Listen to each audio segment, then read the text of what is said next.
Welcome back, dears. Today in chapter 5.3 we will learn those words: perpendicular, parallel, skew lines, and transversal. So perpendicular lines are these lines that when they intersect they form angles that are exactly 90 degrees. Usually they are like addition, they are like plus. Okay, this small square there, it forms exactly 90 degrees. So those two lines, let's say line K and line S, they will form perpendicular lines. Also, we've got parallel lines. Parallel lines are these lines that they never intersect. They do not intersect at all, and you can note from the double L of the word itself.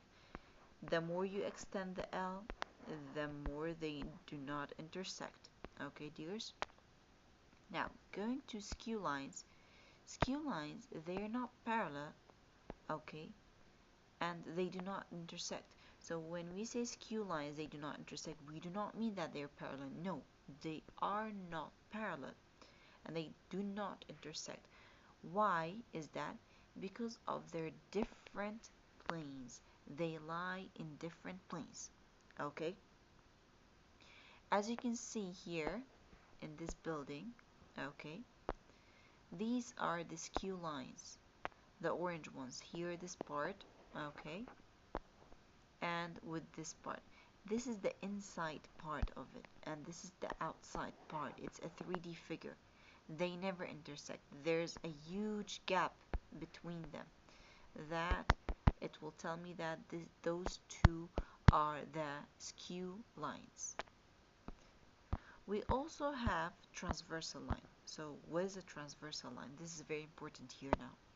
So transversal line, it's a line that intersects two or more lines. Okay, transversal line is a line that intersects two or more lines. Remember, whenever it intersects two lines, it will form exactly 8 angles. So this red part, it's my transversal line, okay, and it's intersecting those two black lines. The black lines are the parallel lines. Now, 8 angles will be formed. As you can see here, this is the red part, which I called an acute angle. For those students that they don't know or they've forgotten what is an acute angle, I'm going to remind you of it. So here we've got a 0 angle. 0 angle means I don't have any measure. The measure is 0. The angle is closed.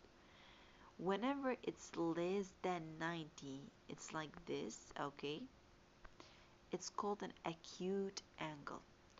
Whenever it's exactly 90, okay, it should be a straight line, exactly 90 with this square, this is a right angle. Whenever it's more than 90, it's going to be called obtuse angle. And whenever it's a straight line, okay, I will call it a straight line, which measures exactly 180. And we also have a whole circle, which is not a line, it's the 360 degrees.